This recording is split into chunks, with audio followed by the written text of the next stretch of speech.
In this episode of Life Over 40, we're going to be talking about the perspective on what fitness and health looks like when you are over 40, 50, and 60. This journey personally has not been about weight loss. It truly is about how I want the rest of my life to reflect how I'm treating my body and my health and my mind. So we're going to be focusing on what it means to feel strong, mobile, and confident in my skin. So if you're a woman over 40 trying to figure out what fitness looks like for you, this episode is really about practical, realistic steps that actually can fit into your everyday life.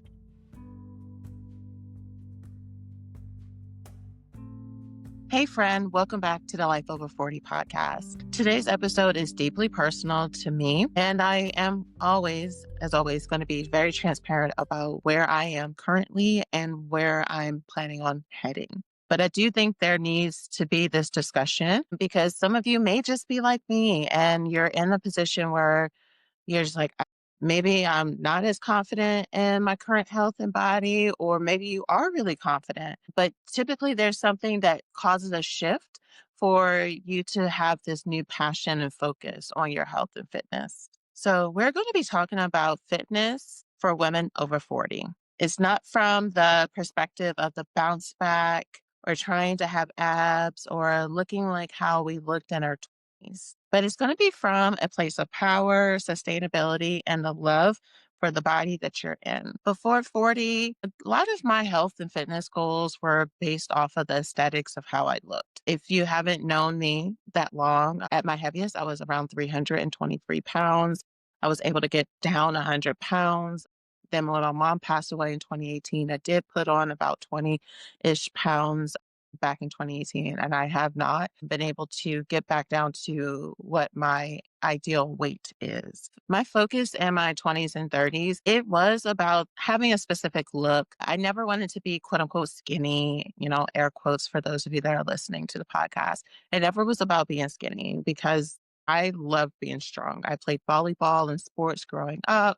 I love lifting weights. I still to this day love lifting weights. So for me, it was never about being skinny.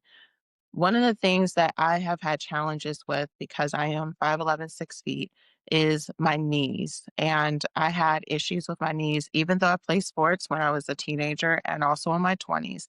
One of the things that connected to me as especially once I got 25 and higher, was that the more weight that I have on my body, the more issues that I have when it comes to my knees and having swelling and joint issues. Because a good amount of my family members, several women on my mother's side, actually are all tall, and they've all had like knee, hip, or back replacements and those types of surgeries. So it's always been present to me why it's important for me to keep my body in a certain kind of in a specific state and health. But yes, I did enjoy being super lean and really feeling confident and wearing belly shirts and things like that. I loved that when I had lost a lot of the weight. And most importantly, I felt really great about being really strong because I was beating my personal records when it came to weights. I even did a triathlon in my 30s, and that was my first time ever like really even riding over 20 miles on a bicycle. So I was super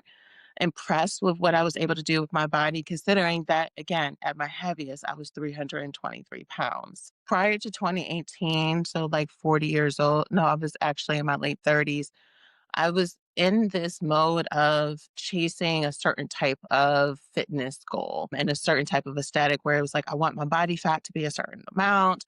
It was very much so regimented so that I can hit a specific goal. In 2018, after my mom passed away, I really did try to stay focused and ambitious with my fitness and health, but unfortunately, I did not keep that up. Some of it wasn't even due to grief. A lot of it, I would even say, was due to my environment changing. A lot of my friends in DC were very active, very fit. It wasn't hard to find some friends to go cycling, or DC is a very walkable city. So to just go on trails and things, that was very easy to do. But when I moved to Louisiana, good luck trying to get some people to go work out with you. In fact, I remember one time specifically, I was in Texas visiting some family members, and I was like, "Oh, I'm going to walk to the grocery store." Everyone was like, "Why would you do that?" In fact, when I was walking, people stopped me to make sure I was okay because they thought I was stranded because they're so used to not seeing people do that kind of activity. So the shift was not having that community around me to really keep me motivated and amped up. But now I'm 44 and I may not necessarily be going back to how I was in my 30s and 20s.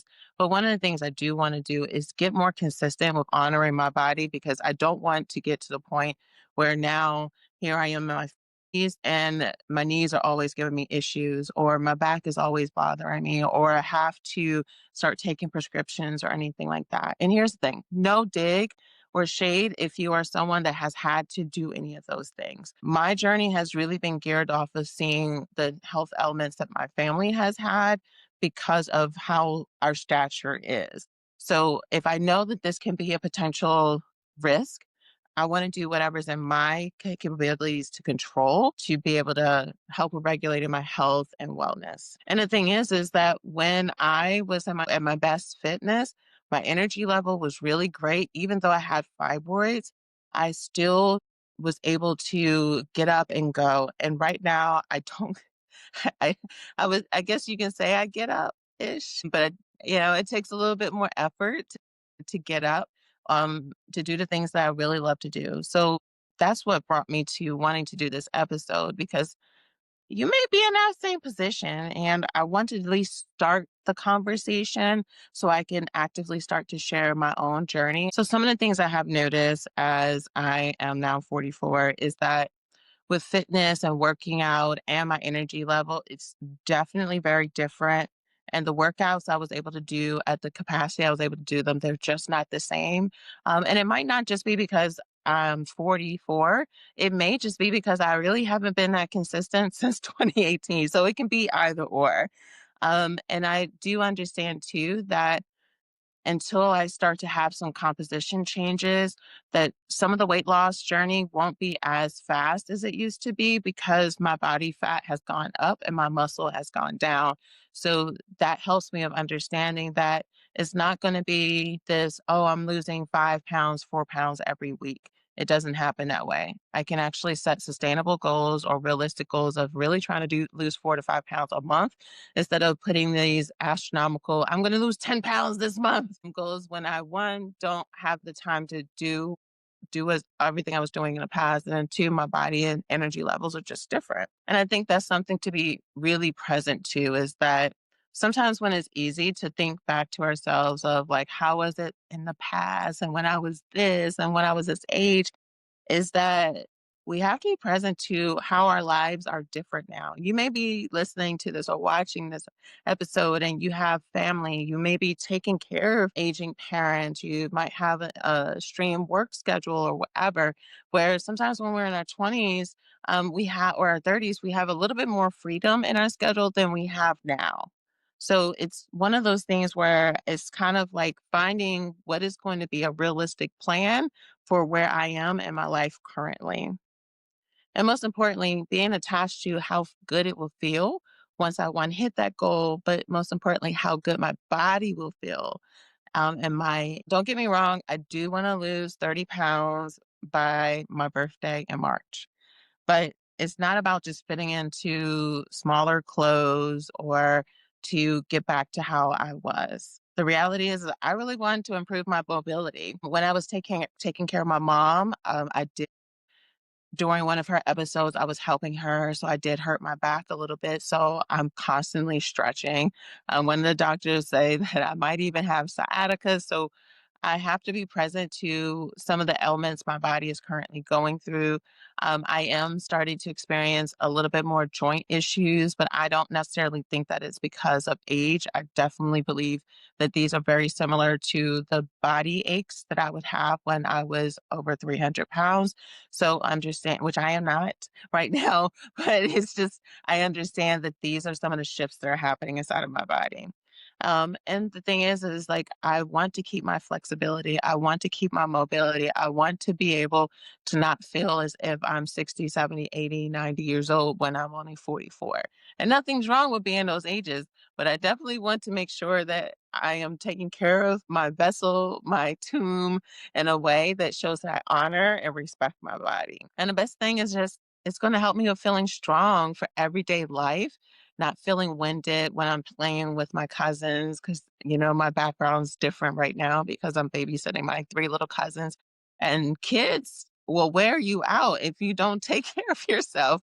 Like they want to go, go, go, go. And if you don't allow yourself to be in your optimal shape, it's going to be extremely dreadful. Or you're going to be drinking energy drinks all day, you're going to be drinking coffee all day, or just taking naps whenever you can. So, even though I am focusing on hitting a specific amount of pounds I want to lose, I'm also focusing on the energy and how energized I will feel. I look forward to being able to go walking for long periods of time and hiking again. Cycling, oh my gosh, just thinking about being able to get on a bike comfortably and going for long periods of time and not be super winded. I mean, after my 25 miles on this bike for the triathlon, the next day I was at a volleyball thing playing volleyball. Like, who does that? I know I can't even complete the race at the pace I was doing back then.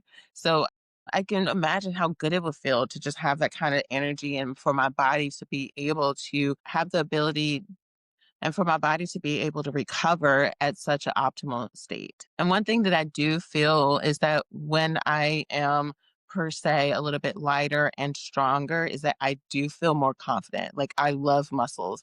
Like I remember like even still now, like I have been on this journey for like seriously for like the last 3 weeks. And when I was getting dressed today, I was like, oh, look at that. It excites me to start seeing parts of my body that as I start to lean out more, that it becomes more visible. So it just makes me feel more confident to have muscles and to be strong. If that's my thing. It may not be your thing. So now that I've told you about like what's going to be my goal for the 30 pounds, I want to kind of share with you the plan. And the most important thing about this plan is that it's going to be realistic. We're not talking about working out 7 days a week and spending 2 hours at the gym because who has time for that? I definitely do not. I have things to do, life to live, and experiences to go and experience. And most importantly, too, I'm not going to do a crash diet. I'm not going to be doing anything that's going to harm my body or deplete me in any form or fashion. So, one of the things I am going to be focusing on is walking more, which is a lot easier when it's summertime. I do enjoy doing walks because it helps with grounding me because I do sometimes battle with anxiousness or anxiety.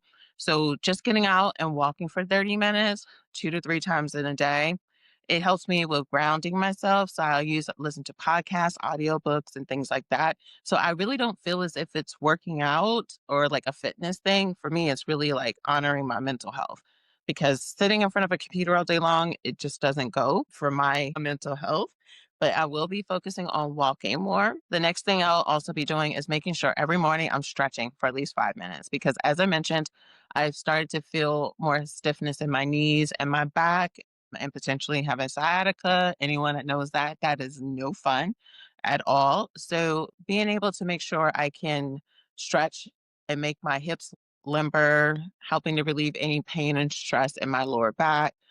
That's something I want to focus on.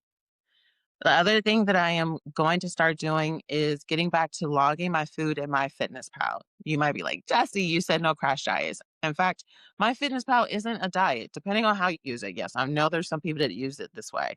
For me, I like it because it makes me present to if I'm eating enough or if I'm overeating. What has happened in the past is that if I don't do this and I'm making healthy decisions and I'm eating every 2 to 3 hours, if I'm not eating enough, my body will still hold on to weight.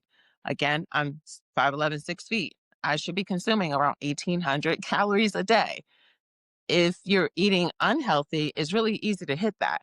But if I'm having, let's say, a salad with tuna and some eggs, that's only like 400 calories. We still got 14 more hundred more calories to eat.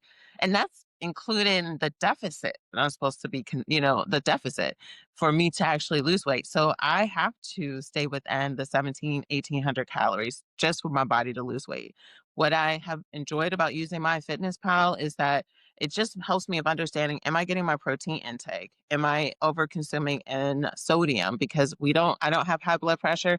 I don't want to get it. So I need to make sure that the things I'm consuming are really nourishing my body and it doesn't give me anxiousness or anything like that to actually log. Some people, when it comes to logging, it freaks them out. For me, it doesn't.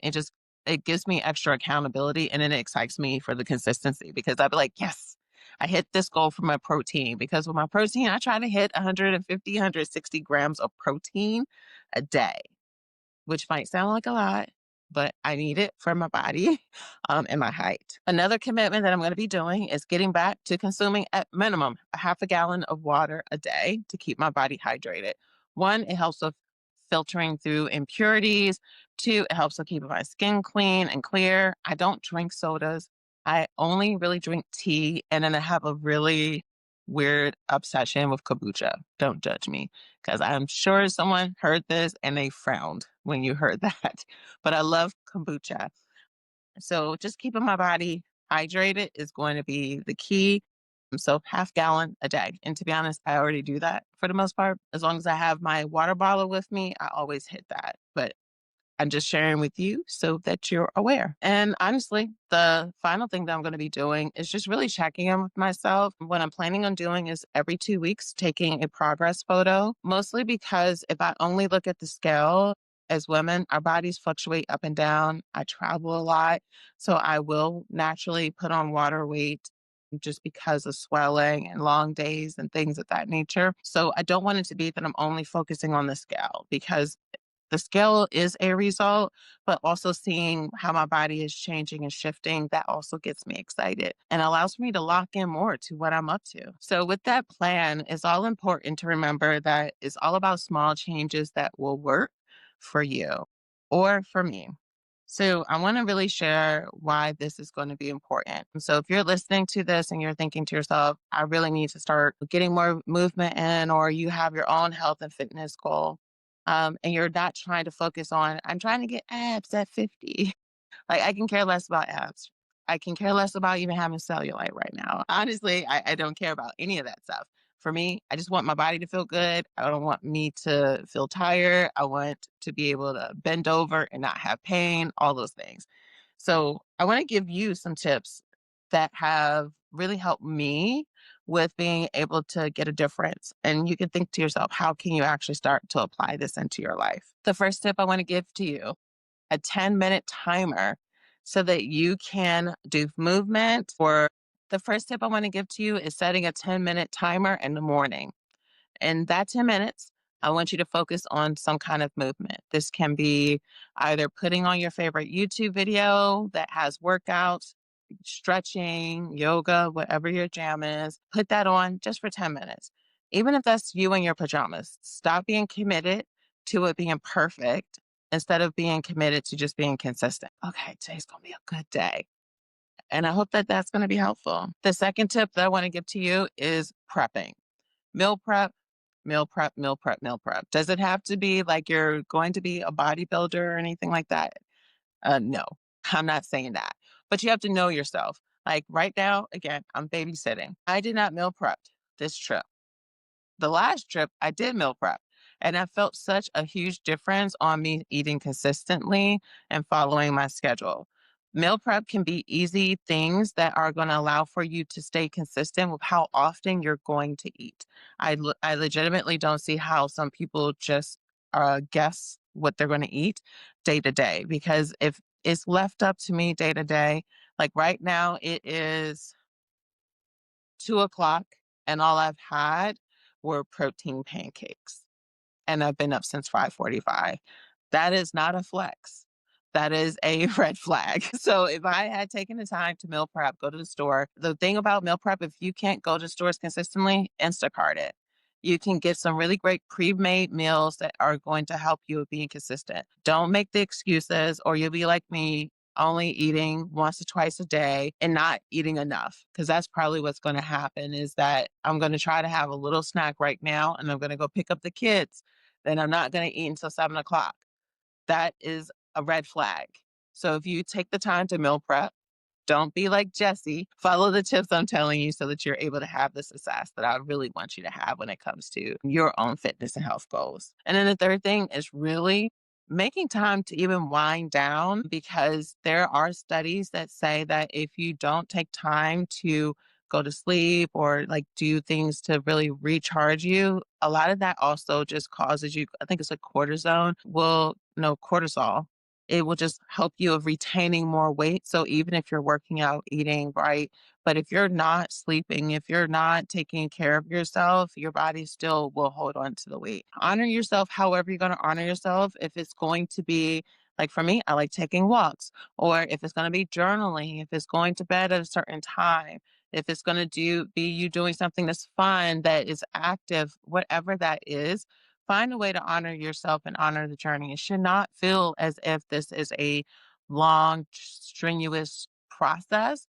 You want it to feel as like it's exciting and you are enjoying the journey. So if you're listening and you're feeling as if you resonate with any part of this and you're like, this is me, I'm in this position where I need to start taking action on my health and fitness. I did just give you some tips, but I do want to kind of give you something to think about implementing this week if you're not going to do those other tips. The first thing is that I'm going to recommend that you pick at least one habit that you want to focus on. So if it's going to be walking daily, drinking water, meal prepping, eating breakfast consistently, cutting back on sodas, chocolate, whatever it is, pick one habit that you want to change, because health and fitness doesn't happen overnight. Often people would ask, when saw that I went from 323 to 223, they're like, how long did it take? And what did you do? I want to be able to do this in a couple months. That took me years. And the thing about it is, like, losing weight sometimes can be the easy part of the journey. Is keeping it off and actually removing those bad habits. Because just like how I was able to keep off that 100 pounds, I literally was able to keep that off for like 10 years. It wasn't until this big life change happened that I defaulted, because all of the bad habits, not all, but a good amount of the bad habits that I had put away and removed from my life, they creeped back in. So it's not that what I did didn't work, it's that I started doing the things that weren't getting me the results I wanted. I started doing those things again.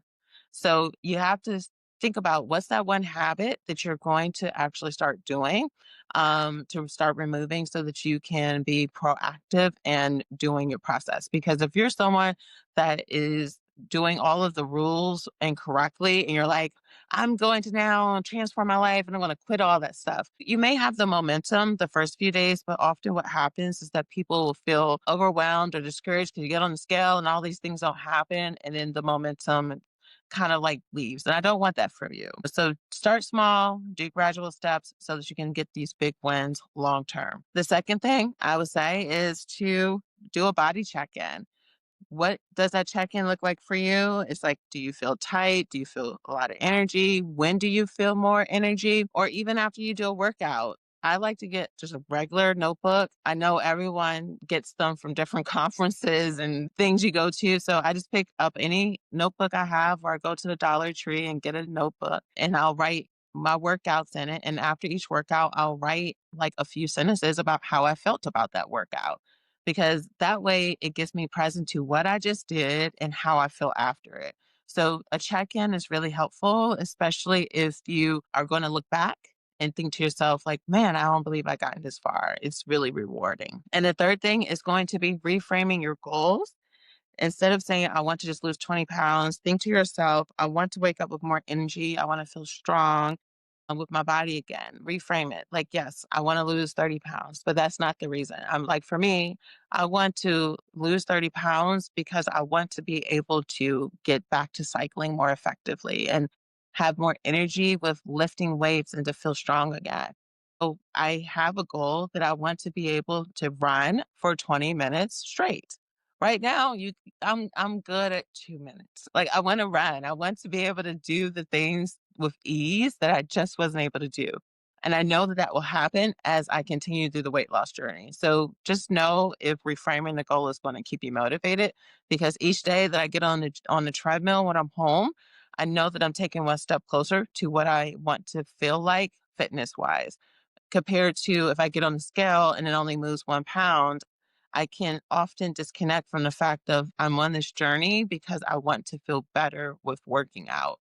So reframing does help a ton. And the thing to remember that this journey isn't about doing it perfect or being perfect. It's about showing up for yourself in ways that sometimes life happens and we don't always have the ability to do so. And it is very possible to be fit and healthy over 40. You don't have to be resolved or resolute in feeling as if this just happens.